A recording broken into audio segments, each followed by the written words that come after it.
Hi, everybody. I am here with John Underwood, who has just been announced as the new Bracknell town manager. Hey, Unders. Hi, Tom. We go back a little bit, don't I? I was much thinner, smaller, shorter, younger, 20 odd years ago or so. Back when you were, yes, yeah. I mean, I've been going back through the pictures. There wasn't a lot of it, was there? But no, I was hanging on to it a bit. You did what you did. You did what you could do with it. But it was sort of you're back at the club you played at. You spent I don't know how many years did you spend playing at Bracknell? A couple of seasons, but I had injuries at that point in my career. I was late 20s, and so it was a little bit stop-start at the end. But I was part of that promotion when they restructured. That was when I joined under Alan Taylor. So happy times, very happy memories of playing for the club. Indeed, on that. Sadly, that pitch is no longer in existence. I bet you didn't. I bet you were quietly celebrating when that was torn up. I was, yeah. It wasn't the best. Well, I mean, I've written down some questions. I'll sort of go from there, really. Well, welcome back to Bracknell Town, John. What does it mean to you to be back at the club? Because you've had some big impacts on clubs, but this one more special, less special? What does it mean to you? It means a lot. It's a club that I've always had a place in my heart for. As I said, I really enjoyed my time playing under Alan Taylor, and obviously then did a short stint of management and assistant management to Alan. So it's become a club that I always kept an eye on.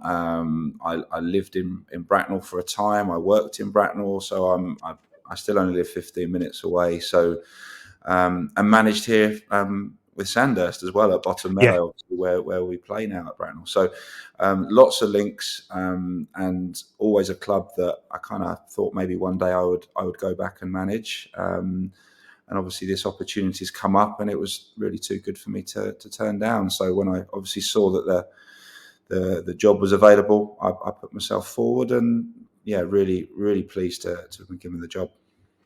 Yeah, I mean, you've been out of the game for probably, I mean, not that long, 3-4 months. You left Beaconsfield. Yeah.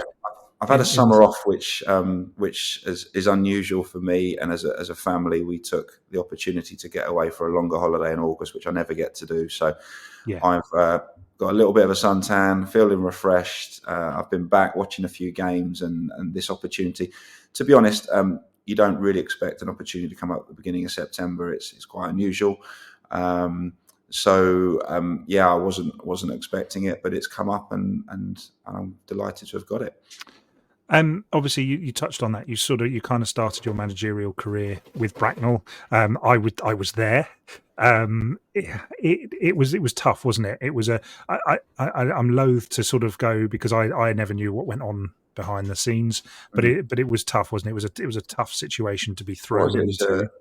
It was a difficult time for the club, a period of transition, if you like, and probably not the ideal first stint in management but in terms of lessons learned, it was huge. And I think that's all you can do. I think I've now reasonably experienced in management. I've had some difficult times. I've had some great times, and I think as long as you learn from all of those, it makes you a better person, better manager, and that's kind of where I feel I am now.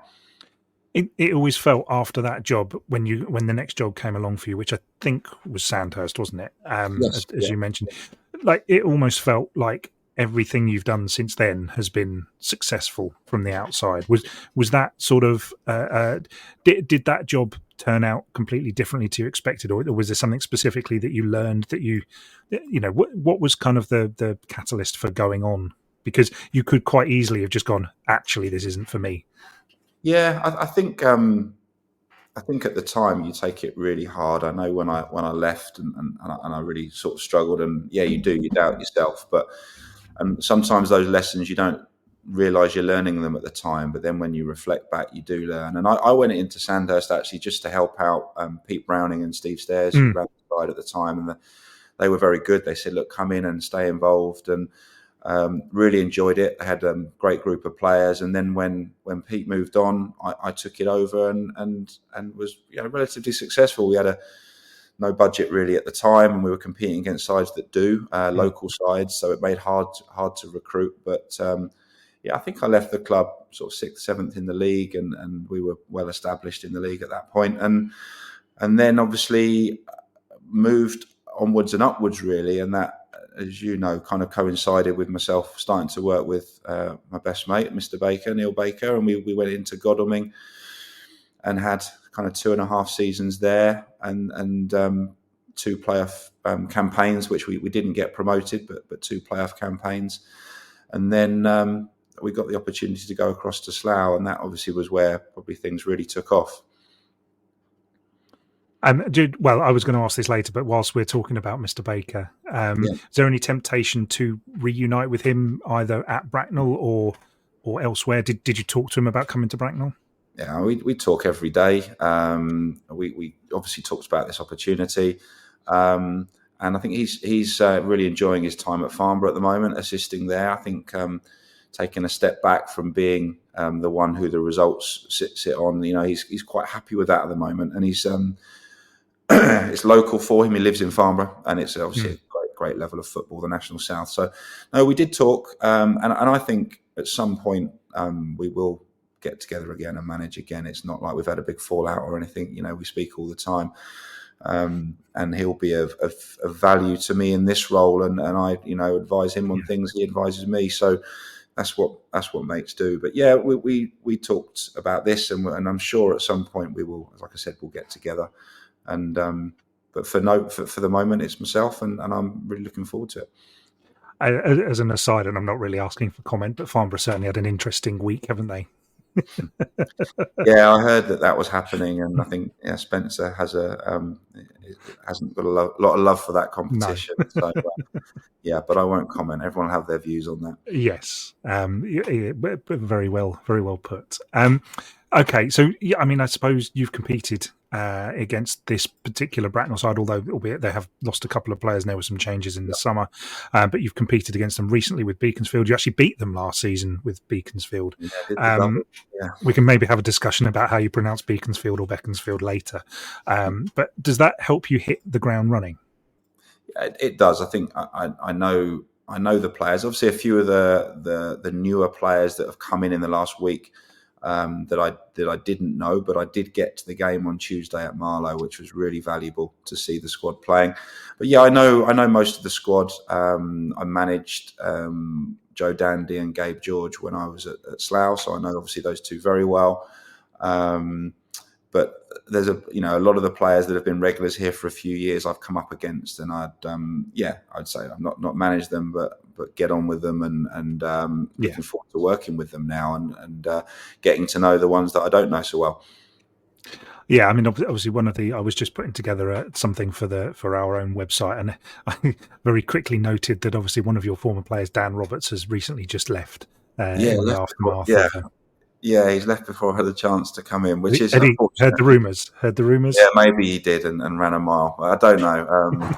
Obviously, he had his reasons for going, and obviously a few others left last week, and of course they're all players I would rather were still here in the building. It leaves some work to be done in terms of recruitment, but that's what I'm here to do. Steady the ship, add to what we have here, and try and improve us. And it's.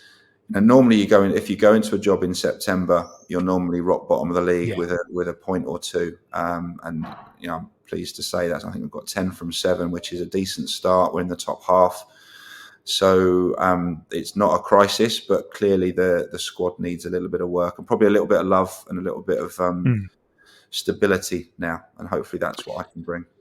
Yeah, I mean, I also noted there's a core of players there that have been there quite a long time. That was something that you cultivated at Slough as well.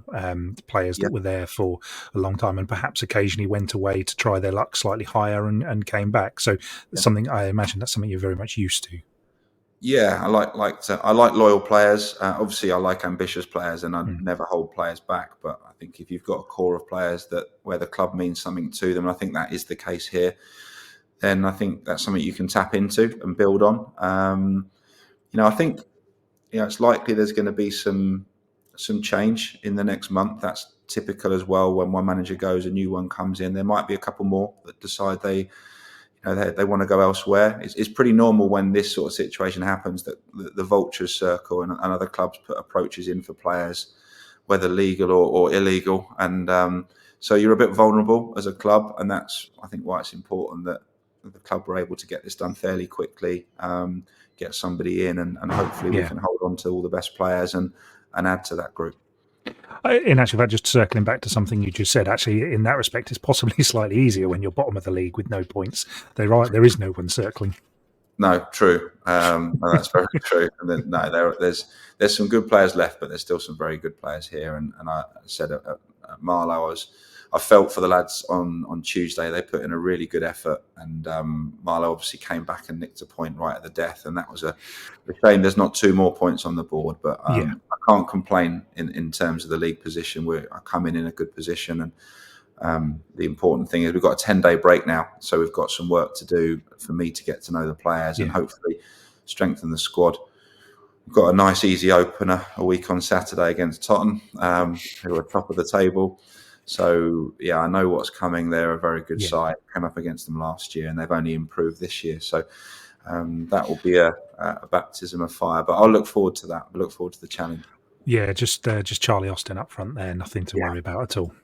no problem. All right, Joe, it's too early to ask what your aims are for the season. Well, I think the aims. I'm sure the aims of the club after two playoff campaigns was to do again, challenge for the playoffs, and there's a chance maybe obviously the way the season started, not necessarily in terms of results, but in terms of the changes that have happened, might derail that slightly, and that's my job is to try and make sure that doesn't happen, and that we stick in and around that top half. So ambitions are exactly that. Let's stay competitive. Let's try and get some wins on the board. There's going to be probably a transition period over the next month or two where the squad is going to evolve a little bit, but you need to pick up results while that's happening. And if I can do that, I won't have the squad that I want in a week's time, 2 weeks' time. It's going to develop over the season. But all of these players will get an opportunity to build on what they've done in the last two games. That obviously the last game that I saw Tuesday. But there will obviously need to be incomings, and so no, I think it's steady the ship, try and get some more wins on the board, so that we go into the new year, still in with that chance of doing it, because it's all about momentum second half of the season. So yeah, I don't want to be sort of too bold in predictions and say we're going to be this, we're going to be that. There is a lot of work ahead of us, and there might be a couple of low points in the next month, but my job's to make sure we come out stronger. Yeah. Talking to players, I'll cut this out if you don't want to talk about it. But I did note that Slough have just suggested that Matty Lynch might be available to dual register somewhere. Yeah, I've heard that also. I read that. Yeah, listen, I will be speaking to all the managers I know in the game, and that would obviously include Scott. I speak to Scott pretty regularly. And I might look to call in one or two favours, whether that's him or others. I've got some good relationships in that league. This time of year, you get players maybe picked up injuries in pre-season, haven't been playing, and there might be players available. And I'm not one who wants to put a team together of lone players. I want a core that are our players, but it may be in the coming months that one or two additions of that type of nature, players coming back from injury from a higher level, would help us. And if that's the case, then I'll obviously look to do that. But the sooner I can get a core of Bracknell Town players rather than loans, the better. What can supporters expect from your team? They've got quite used to being successful, almost just as standard. in recent seasons, so expectations on you are going to be quite high. Yeah, of course, and they should be, because the club's had a successful couple of years, League and FA Cup, and obviously the FA Cup isn't an opportunity now. We've gone out of that, so no, I understand the expectations will be high. I think hopefully they also understand that we've lost some players that are important to the club, particularly top end of the pitch. We've lost the 3 strikers that were at the club; they've all gone.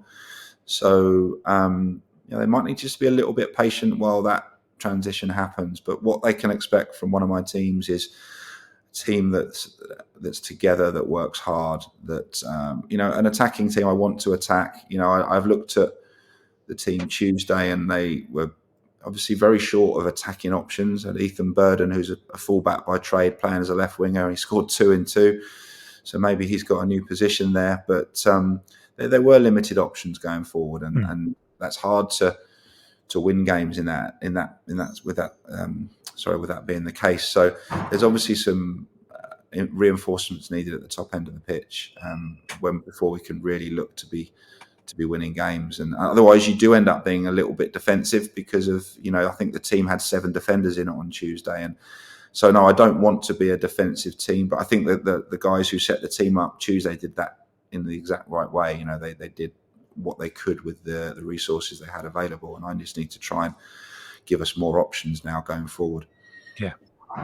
I suppose slightly, maybe away from football slightly, but you started a new career in the summer. Does that allow your football ambitions a bit more space to grow? And I asked this particularly because I remember it was some years ago. I heard you and Neil on a show. I think it was the non-league show on BBC Radio, and I think you suggested that you wanted to manage. You had an ambition to manage in the Football League. Is that what your new career allows? Does that allow that ambition to become a thing, or was it purely you wanted to change and do something else?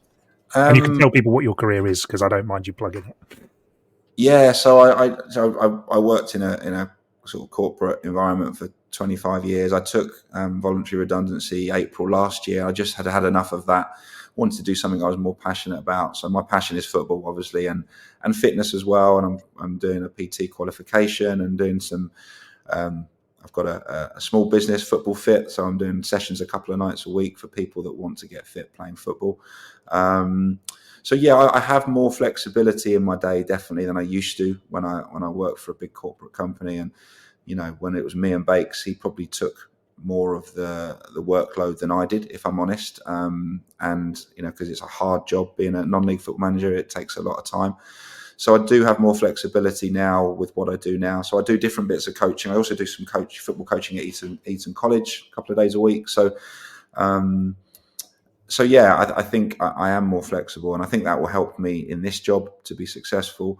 I'd still love to manage full time. And you said Football League, that might be out of my range, but I want to manage as high as I can. I loved managing in the National South. I think it's a fantastic league, that one.